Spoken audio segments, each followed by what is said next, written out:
15 अप्रैल 2026 महाराष्ट्र का एक छोटा सा शहर अकोला, जहां पर दिन के वक्त सड़क पर चलना तो छोड़ ही दीजिए, वहां पर खड़ा होना भी मुश्किल हो रहा था, क्योंकि यहां का टेम्परेचर 44.9 डिग्री सेल्सियस तक पहुंच गया था, जिसके चलते हुए कुछ घंटों के लिए छोटा सा शहर पूरे प्लेनेट अर्थ का सबसे गर्म पॉइंट बन गया।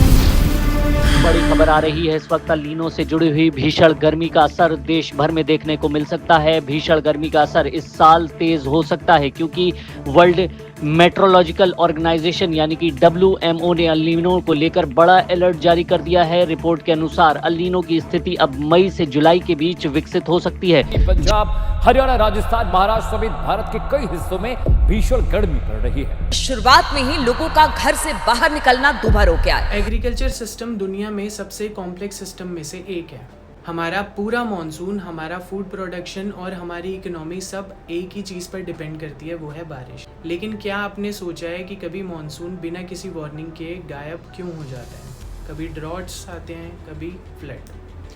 तो इसका रीज़न क्या है कि कभी तो हमें एकदम से सूखा देखने को मिलता है और कभी इतनी ज़्यादा बारिश होती है इंडिया में कि जिससे सारी जो क्रॉप्स हैं, जो फार्मर्स पूरे ईयर मेहनत करते हैं, वो सारी की सारी एक बार में ख़राब हो जाती है। तो इतना सडन चेंज हमारे क्लाइमेट में अब क्यों होने लगा है? क्या है इसके पीछे के रीजंस?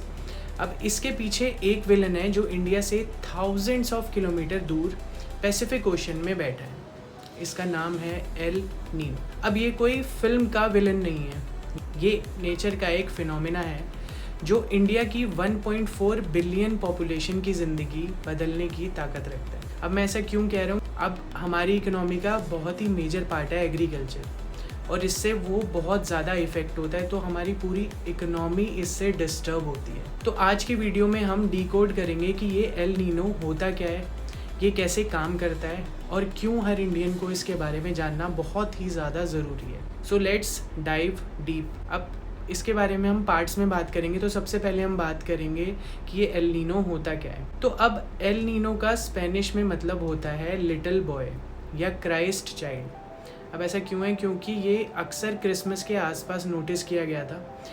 ये एनजो मतलब कि El Nino southern oscillation cycle का एक हिस्सा है। अब नॉर्मली पैसिफिक ओशन में ट्रेड विंड्स ईस्ट से लेके वेस्ट की तरफ ब्लो करती हैं। अब ये गर्मी को ऑस्ट्रेलिया और इंडोनेशिया की तरफ पुश करती हैं, लेकिन जब एल नीनो आता है तो ये विंड्स कमज़ोर हो जाती हैं। अब इसका नतीजा क्या होता है कि जो गर्म पानी जो नॉर्मल टाइम पर ऑस्ट्रेलिया की तरफ होता है, वो वापस साउथ अमेरिका के कोस्ट की तरफ शिफ्ट हो जाता है। अब ये बोरिंग साउंड हो रहा होगा, लेकिन ग्लोबली इसका बहुत ही बड़ा इम्पैक्ट। अब जब पैसिफिक का टेम्परेचर बदलता है ना, तो पूरे प्लैनेट का वेदर पैटर्न डिस्टर्ब हो जाता है। तो अब समझते हैं कि इसका इंडिया से क्या कनेक्शन है। तो अब आते हैं अपने घर इंडिया पर। तो इंडिया का मॉनसून एक डेलिकेट बैलेंस है। अब हमारे यहाँ पे बहुत सारे मौसम हमें देखने को मिलते हैं, जैसे गर्मी आती है, ठंड आती है, फिर मॉनसून आती है। बट अब इतना सडनली मौसम चेंज होता है कि हमें प्रिडिक्ट करना बहुत मुश्किल हो जाता है कि किस टाइम पे कौन सा मौसम चल रहा है। अब हमारे यहाँ लो प्रेशर जोन्स बनते हैं जो बारिश के क्लाउड्स को अट्रैक्ट करते हैं। जब एल नीनो हिट करता है तो पैसिफिक ओशन का टेम्परेचर राइज होने की वजह से इंडियन ओशन का टेम्परेचर पैटर्न डिस्टर्ब हो जाता है। एसेंशियली एल नीनो हमारी मॉनसून मशीन को ठंडा कर देता है। तो इसके रिजल्ट्स क्या होते हैं? अब वीक मॉनसून का मतलब क्या है? अब मॉनसून नहीं होगा, बारिश कम होगी, मतलब उसकी वजह से रिजर्वर्स जो हैं वो खाली होना चालू हो जाएंगे, क्रॉप्स डैमेज होना चालू हो जाएंगी, और पावर जनरेशन भी नहीं होगा, क्योंकि जब हमारे पास बारिश का पानी नहीं होगा तो हम पावर भी जनरेट कम कर पाएंगे। अब ये सिर्फ एक वेदर इवेंट नहीं है, ये एक डोमिनो इफ़ेक्ट है। तो अब पार्ट 3 को समझते हैं कि ये हमारी इकोनॉमी के लिए एक नाइटमेयर क्यों है। तो इंडिया में हम कहते हैं agriculture is the backbone of our economy. अब ये तो हमें अच्छी तरह पता है कि जो एग्रीकल्चर है वो इंडिया की इकोनॉमी का एक बहुत ही बड़ा पार्ट है। जब मॉनसून फेल होता है तो हमारा फार्मर सबसे पहले हिट होता है। अब जब बारिश नहीं होगी, क्रॉप फेलियर का मतलब है इनकम लॉस। अब फार्मर जब अर्न ही नहीं करेगा तो वो इकोनॉमी को बहुत ही बुरी तरह इम्पैक्ट करता है। लेकिन ये सिर्फ गांव की प्रॉब्लम नहीं है, जब क्रॉप्स कम उगते हैं तो मार्केट में सप्लाई कम हो जाती है। अब जब फसल उगा ही नहीं पाएगा किसान तो मार्केट तक क्या पहुंचेगा, बहुत ही कम क्रॉप्स पहुंचेंगी, तो मार्केट में सप्लाई कम हो जाती है और जब सप्लाई कम होती है तो प्राइसेस क्या होंगे, स्काई रॉकेट हो जाते हैं। तो इसीलिए हमें इस इफ़ेक्ट के बाद जो क्रॉप्स हैं, जो हम डेली की अपनी सब्जी लाते हैं, उसके रेट हाई देखने को मिलते हैं। अब यही है वो इन्फ्लेशन जिसे हम डेली बेसिस पे फील करते हैं। टमाटो प्राइसेस, दाल प्राइसेस, ऑयल प्राइसेस, ये सब मॉनसून से डायरेक्टली लिंक्ड है। अब बारिश नहीं होगी तो इन चीज़ों के प्राइसेस ऑटोमेटिकली अप हो जाएंगे। अब एल नीनो की वजह से हमारी मिडिल क्लास फैमिलीज़ जो हैं वो उनका मंथली बजट ख़राब हो जाता है।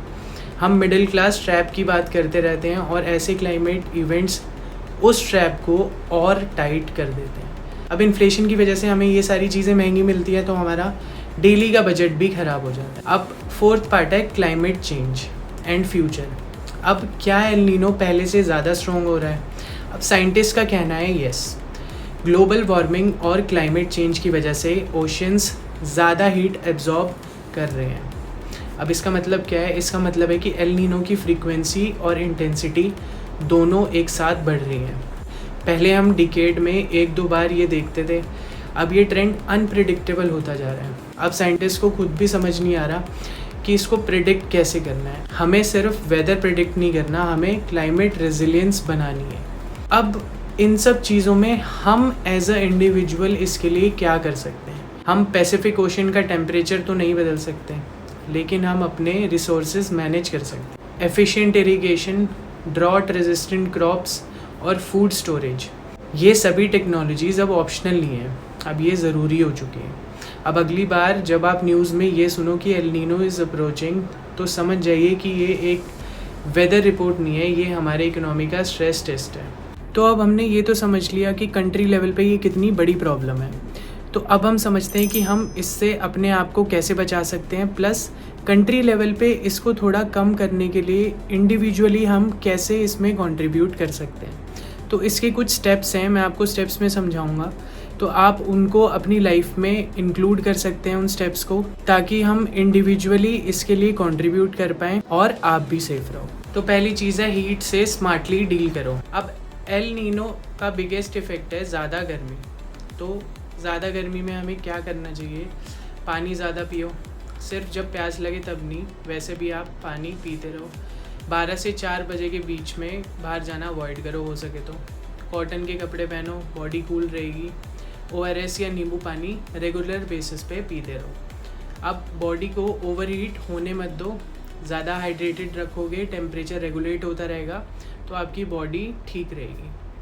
अब सेकंड चीज़ है वाटर बचाना स्टार्ट करो। अब एल नीनो का मतलब हो सकता है वाटर शॉर्टेज, लीकिंग टैप्स तुरंत फिक्स करो, बकेट यूज़ करो इंस्टेड ऑफ लॉन्ग शावर्स, बचा हुआ पानी प्लांट्स में यूज़ करो, अगर पॉसिबल हो तो रेन वाटर हार्वेस्टिंग करो अगर आपके पास स्पेस है तो। आज बचाया पानी कल के लिए टेंशन कम करेगा। अब थर्ड पॉइंट है फूड हैबिट्स थोड़ी स्मार्ट बनाओ। इस टाइम पे क्रॉप्स इफ़ेक्ट होती हैं तो प्राइजेस बढ़ सकते हैं, तो फूड वेस्टेज को कम करो, अवॉइड करो हो सके तो। सीजनल फ्रूट्स वेजीज को खाओ, घर पे छोटी सी गार्डनिंग ट्राई करो, अगर आपके पास स्पेस है तो आप घर पे भी उगा सकते हो, अगर चीज़ें तो आप वो भी कर सकते हो। फोर्थ है पावर कट एंड हीट के लिए रेडी रहो। अब इलेक्ट्रिसिटी प्रोडक्शन कम होगी तो पावर कट्स भी बढ़ सकते हैं, तो पावर बैंक चार्ज रखो, कर्टेन्स बंद रखो दिन में, रूम ठंडा रहेगा। फैंस और एसी का स्मार्टली यूज़ करो, पूरा दिन 16 पे छोड़े रखने से उसको कुछ नहीं होगा, स्मार्टली यूज़ करो ताकि आपका रूम ज़्यादा देर तक टेम्परेचर मेंटेन कर पाए। और फिफ्थ है हेल्थ का ध्यान रखो। अब irregular rains is equal to mosquitoes plus diseases. अब घर के आसपास पानी जमा मत होने दो, मॉस्किटो रिपेलेंट यूज़ करो। हीट स्ट्रोक के साइन इग्नोर मत करो, अगर आपको चक्कर या वीकनेस लग रही है तो आप अपने डॉक्टर से फटाफट कंसल्ट करो। 6 पॉइंट है अपना थोड़ा कंट्रीब्यूशन दो। एल नीनो नेचुरल है पर ग्लोबल वार्मिंग इसे वर्स बनाता है, तो पब्लिक ट्रांसपोर्ट यूज़ करो, इलेक्ट्रिसिटी जितना हो सके वेस्ट मत करो, एनवायरनमेंट फ्रेंडली चॉइसेस लो। अगर आप पब्लिक ट्रांसपोर्ट से जा सकते हो तो ट्राई करो कि आप पब्लिक ट्रांसपोर्ट यूज़ करो। इंडिविजुअली आप गाड़ियाँ निकालोगे तो उससे ज़्यादा ये चीज़ें वर्स्ट हो जाएंगी। अब 7th पॉइंट है अपडेट्स चेक करते रहो, वेदर अलर्ट्स को फॉलो करो, हीट वेव वार्निंग्स जो न्यूज़ में आती है उन पे थोड़ा ध्यान रखो, ट्रैवल प्लान्स वेदर के हिसाब से एडजस्ट करो। अगर आप सोच रहे थे कहीं जाने का तो उसको आप पोस्टपोन कर दो, जितना हो सके घर पे रहो। बाहर निकलोगे धूप से हीट स्ट्रोक्स वगैरह का बहुत ज़्यादा खतरा है, तो अंदर रहो, अपने आप को सेफ़ रखो। अगर आपकी बॉडी सेफ़ रहेगी तो आप इन चीज़ों से ज़्यादा अच्छे से फाइट कर पाओगे। अब ग्लोबल लेवल पे हम उतना कंट्रीब्यूट तो नहीं कर सकते, बट इंडिविजुअल लेवल पे हम जितना इस चीज़ के लिए कंट्रीब्यूट कर सकते हैं वी शुड डू दैट। तो इसी के साथ हम वीडियो को ख़त्म करते हैं। अगर आज की वीडियो आपको पसंद आई हो तो कमेंट करके हमें बताओ, और अगली वीडियो आपको किस टॉपिक पे चाहिए वो भी हमें कमेंट करके बताओ। तब तक के लिए लाइक, शेयर एंड सब्सक्राइब।